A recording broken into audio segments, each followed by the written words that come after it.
भाग एक, संघर्ष और मेहनत। एक समय की बात है, एक छोटे से गांव में रामू नाम का एक किसान रहता था। रामू साधारण किसान था, जिसका जीवन खेती पर निर्भर था। उसके पास अधिक जमीन नहीं थी, लेकिन जो भी थोड़ी बहुत जमीन थी, उसी पर मेहनत करके वह अपने परिवार का पालन पोषण कर रहा था। उसके परिवार में उसकी पत्नी सीता और 2 छोटे बच्चे थे। सीता भी खेतों में काम में रामू का हाथ बटाती थी। हर सुबह रामू सूरज उगने से पहले उठकर खेतों में पहुंच जाता था। उसे खेतों में कई घंटे मेहनत करनी होती थी ताकि अच्छी फसल हो सके और उसे बाजार में बेचकर परिवार का पेट भर सके। रामू की जिंदगी का एक ही सपना था, उसका परिवार खुश रहे और बच्चों को अच्छी शिक्षा मिल सके। भाग 2, प्रकृति का प्रकोप। कुछ साल तक तो रामू की मेहनत रंग लाई, लेकिन फिर अचानक मौसम में बदलाव आया। एक बार बारिश ने ऐसी बर्बादी मचाई कि रामू की फसलें खराब हो गईं। खेतों में पानी भर गया और बीज सड़ने लगे। उसकी आंखों के सामने उसकी सारी मेहनत बर्बाद हो गई। रामू का दिल टूट गया, लेकिन उसने हार नहीं मानी। रामू ने सोचा, अगर मैं बैठकर रोऊंगा तो मेरा परिवार भूखा रहेगा। मुझे कुछ और करना होगा। भाग 3, उम्मीद और मेहनत का नया रास्ता। रामू ने तय किया कि वह अपनी खेती को आधुनिक तरीकों से करेगा। उसने गांव के एक अधिकारी से मिलकर फसल के नए तरीके और तकनीक के बारे में जानकारी ली। अधिकारी ने उसे जैविक खेती, फसल रोटेशन और पानी बचाने की तकनीक के बारे में बताया।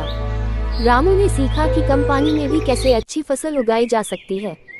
फिर से नई उम्मीद और नई ऊर्जा के साथ रामू ने खेती शुरू की। इस बार उसने नए बीजों का उपयोग किया, जैविक खाद डाला और सिंचाई के लिए ड्रिप इरिगेशन का प्रयोग किया।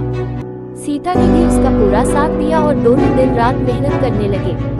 भाग 4, सफलता की ओर पहला कदम। कुछ महीने बाद उनकी मेहनत रंग लाए। खेतों में हरियाली फिर से लौट आई। इस बार की फसल बहुत अच्छी हुई, इतनी कि पहले से भी ज्यादा हुई। जब फसल तैयार हुई तो रामू ने उसे मंडी में बेचने का निर्णय लिया। इस बार उसकी फसल की कीमत भी ज्यादा लगी, जिससे उसे अच्छा मुनाफा हुआ। अब उसके पास पैसे थे। उसने अपने बच्चों के लिए स्कूल की किताबें खरीदी और उनकी शिक्षा में निवेश करना शुरू किया। उसने घर के छोटे मोटे काम भी किए, ताकि सीता और बच्चों को सुख सुविधा मिल सके। उसकी मेहनत और उसके फैसलों ने उसके परिवार को खुशहाल बना दिया। भाग 5, गांव में प्रेरणा। रामू की सफलता की कहानी जल्द ही गांव में फैल गई। अन्य किसान जो पहले पारंपरिक तरीकों से खेती करते थे, वे भी रामू से प्रेरणा लेने लगे। उन्होंने उससे नई तकनीकों के बारे में जानने का प्रयास किया। रामू ने खुशी खुशी अपने अनुभव गांव वालों के साथ साझा किए।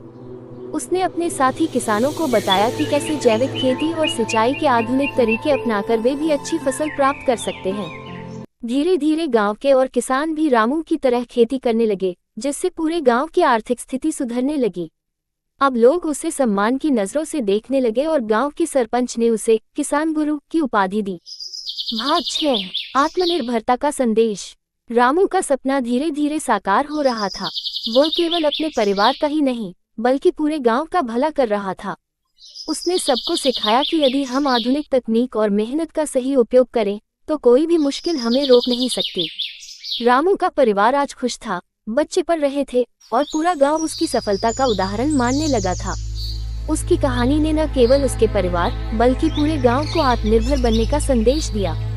अंतिम शब्द। इस तरह रामू ने न केवल अपने परिवार का पालन पोषण किया, बल्कि अपने गांव को भी नई दिशा दी। उसकी मेहनत, लगन और आधुनिक सोच ने उसे एक मिसाल बना दिया और उसकी कहानी हमेशा के लिए गांव वालों के दिलों में बस गई।